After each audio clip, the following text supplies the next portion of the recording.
बिस्मिल्लाहिर्रहमानिर्रहीम। अस्सलाम वालेकुम student, welcome to my YouTube channel MD CAT test. इस वीडियो में हम लोग 2009 के पास पेपर के रिमेनिंग क्वेश्चंस को डिस्कस करेंगे। पार्ट 2 है वीडियो का। तो स्टार्ट करते हैं हम क्वेश्चन नंबर 11 से। The muscle attach to the bones are, वो मसल जो बोन से अटैच होते हैं वो स्केलेटल होते हैं। एस से स्केलेटल और एस से स्टीरिएटेड। तो याद रखिएगा, स्मूथ मसल जो होते हैं वो नॉन स्टीरिएटेड होते हैं और कार्डियक मसल जो होते हैं वो भी स्टीरिएटेड होते हैं। तो इसका राइट ऑप्शन है voluntary and striated, option C. Voluntary का मतलब है कि स्केलेटल मसल जो होते हैं वो हमारे कंट्रोल में होते हैं। इसकी एग्जांपल है जैसे कि हमारा हाथ स्केलेटल मसल और हमारे कंट्रोल में होते हैं। तो option C is the right answer, voluntary and striated muscle. अब नेक्स्ट क्वेश्चन देख लेते हैं। The law of dominance is illustrated in the garden pea by, यानी कि इसकी एक एग्जाम्पल भी बुक में दी हुई थी। तो उसकी एग्जाम्पल में जो एग्जाम्पल दी हुई थी तो वही ऑप्शन है इसमें जो कि राइट है। यानी कि एक कैरेक्टर के दो जीन्स हैं लेकिन अपियर वो होगा जो कि डोमिनेंट होगा। टॉल और शॉर्ट में डोमिनेंट टॉल होता है तो टॉल जो होगा वही अपियर होगा। तो इसके ऑप्शन देख लेते हैं हम लोग। पहला ऑप्शन है हेट्रो जाइगस टॉल, हेट्रोजाइगस टॉल। इसमें वर्ड ही हेट्रो का आ गया है तो ये तो डोमिनेंस में आ ही नहीं सकता। सेकंड है होमोजाइगस टॉल, यहाँ तक तो ठीक है लेकिन उसके बाद हेट्रोजाइगस टॉल तो ये भी नहीं हो सकता। थर्ड में है दोनों होमोजाइगस टॉल हैं तो ये भी नहीं हो सकता। फोर्थ है homozygous tall and pure short, या प्योर टॉल और प्योर शॉर्ट भी हो सकता है, होमोजाइगस टॉल और होमोजाइगस शॉर्ट भी हो सकता है। तो ये ऑप्शन राइट है, डी वाला। इसका एक स्क्वायर है जो कि आगे गिवन है, यानी कि इसको इस तरह से सॉल्व करेंगे और ये एग्जाम्पल बुक में भी है, जिसका क्रॉस करने पे आंसर 100% ऑल टॉल आएगा। बाकी के जो ऑप्शन अगर आप उसका क्रॉस करेंगे तो उसमें 100% डोमिनेंट कैरेक्टर नहीं आएगा, इसमें 100% डोमिनेंट आ रहा है। नेक्स्ट क्वेश्चन है in the Hardy Weinberg principle p square plus 2pq plus q square is equal to 1। यहाँ तक इक्वेशन ख़त्म हो जाती है। अब इसमें बताना है कि क्यू स्क्वायर क्या रिप्रेजेंट करता है। अब जैसे कि हमने पिछले क्वेश्चन में देखा था डोमिनेंट और रिसेसिव का, टॉल और शॉर्ट का, तो इसमें भी यहाँ मैंने साइड पे हाईलाइट कर दिया है। जो पी है वो टी है, यानी कि जो पी है वो टॉल है, और जो क्यू है वो स्मॉल टी है यानी कि शॉर्ट है। तो अगर दो टी हो जाएंगे यानी कि डोमिनेंट हो जाएगा। इस तरह से मैंने कहा ना टी पी के बराबर है, यानी कि पी जो है वो टी है, तो दो पी हो जाएंगे तो वो पी स्क्वायर हो जाएगा यानी कि डोमिनेंट। और दो क्यू यानी कि दो स्मॉल टी हो जाएंगे तो वो रिसेसिव, और दो क्यू हो जाएंगे तो क्यू स्क्वायर जो कि होगा रिसेसिव, होमोजाइगस रिसेसिव। इसका डी ऑप्शन राइट है। अब 2pq यानी कि 2 और पी जो है कैपिटल टी है और q जो है स्मॉल टी है, तो ये हो जाएगा हेट्रोजाइगस डोमिनेंट। अब नेक्स्ट क्वेश्चन है fungi do not contain.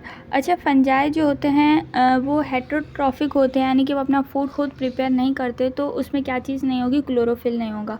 Fungi में सेल वॉल होती है, हाइफा एक थ्रेड लाइक स्ट्रक्चर होता है जो कि उसकी बॉडी में होता है, और माइसीलियम फंजाई की बॉडी को कहते हैं। और फंजाई एसेक्सुअल रिप्रोडक्शन के ज़रिए स्पोर्स फॉर्म करता है। नेक्स्ट क्वेश्चन है identify the incorrect statement about Charles Darwin theory. शुरू के जो ABCD 4 ऑप्शन है ये एज इट इज़ बुक में लिखे हुए हैं, इसमें कोई ख़ास एक्सप्लेनेशन नहीं है। जो ऑप्शन ई है वो इनकरेक्ट है। क्वेश्चन में इनकरेक्ट स्टेटमेंट पूछे तो ऑप्शन ई इसका आंसर है। ऑप्शन ई में बोला गया है intra specific competition occur between different species. ये चीज़ गलत है। इंट्रा स्पेसिफिक जो होता है सेम स्पीशी के दरमियान होता है, और इंटर स्पेसिफिक जो होता है वो डिफरेंट स्पीशी के दरमियान होता है। इस वजह से option E is the right answer. ये सवाल है identify the incorrect statement from the following. Option A है apical growth increases the length of stems and roots, ये सही है बिल्कुल। और ऑप्शन बी है xylem is situated on the outer side, तो ये ऑप्शन गलत है। जाइलम जो होता है इनर साइड पे होता है और फ्लोएम जो है आउटर साइड पे होता है, तो ऑप्शन बी इसका आंसर होगा क्योंकि क्वेश्चन में इनकरेक्ट पूछा गया है।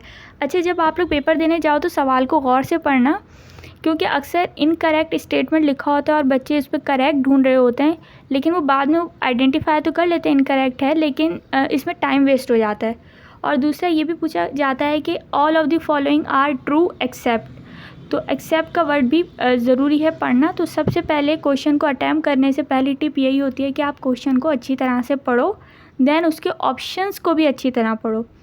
अच्छा, ऑप्शन सी है, मैं बाकी के ऑप्शन भी एक्सप्लेन कर देती हूँ। Secondary growth increases the diameter of stem and root, सही है बिल्कुल, डायमीटर बढ़ता है, विड्थ बढ़ती है। Option D the cell in the elongation phase don't divide, ये भी सही है क्योंकि इलोंगेशन फेज में जो सेल होते हैं वो अपना साइज़ इंक्रीज़ करते हैं। ऑप्शन ई है cell in the formative region are closely packed together, ये भी सही है। जब सेल की डिवीजन हो रही होती है तो उसमें 3 फेस होते हैं, एक फॉर्मेटिव और एक इलोंगेशन और एक परमानेंट। फॉर्मेटिव में सेल बनना स्टार्ट होते हैं और वो क्लोजली पैक होते हैं। इलोंगेशन में सेल डिवाइड नहीं होते लेकिन सेल का जो साइज़ होता है वो इंक्रीज़ होता है। उसके बाद आता है परमानेंट, जिसमें जो है सेल एक कोई ना कोई फंक्शन परफॉर्म करते हैं। नेक्स्ट क्वेश्चन है according to dash protein layers are not confined to the surface of the membrane but embedded in the lipid layer, यानी कि प्रोटीन लेयर सिर्फ सरफेस पर ही नहीं होती बल्कि वो लिपिड लेयर के अंदर भी एम्बेड होती हैं। तो ये मॉडल किसने दिया था, ये मतलब कौन सा मॉडल है, फ्लूइड मोज़ेक मॉडल, और किसने दिया था, सिंगर एंड निकलसन ने दिया था। तो option C is the right answer, fluid mosaic model. Next question, in a typical nucleotide the nitrogenous base is attached to dash carbon of pentose sugar। तो इसमें बोला गया है कि न्यूक्लियोटाइड जिससे मिलके डीएनए बनता है, यानी कि डीएनए में पाए जाते हैं, तो उसमें नाइट्रोजनस बेस कौन से कार्बन पे अटैच होती है, पेंटोज शुगर के। तो इसका राइट ऑप्शन है ई, यानी कि फर्स्ट कार्बन। अगर इसमें पूछा जाता है कि फॉस्फेट ग्रुप कहाँ अटैच होता है तो ऑप्शन बी इसका राइट आंसर होता है, लेकिन यहाँ पे पूछा गया है कि नाइट्रोजनस बेस पेंटोज शुगर के कौन से कार्बन पे अटैच होता है, तो फर्स्ट कार्बन पे। Option E is the right answer. Binomial nomenclature was first time propose by, option D is the right answer, Carolus Linnaeus. किस ईयर में, 1707 इस ईयर भी मेंशन कर देते हैं हम लोग। अच्छा, इसका क्या है बाइनोमियल नॉमेनक्लेचर, 2 नाम होते हैं, जैसे कि ह्यूमन का साइंटिफिक नेम होता है homo sapien, first word belong to genus and second belong to species. अब नेक्स्ट क्वेश्चन है dash causes amoebic dysentery in human. अच्छा, इसका राइट ऑप्शन है बी एंड अमीबा हिस्टोलाइटिका। इसमें ये होता है कि ब्लड वेजल जो होती है इंटेस्टाइन की वो इस हद तक डैमेज हो जाती हैं कि डायरिया के साथ साथ ब्लीडिंग भी होने लगती है।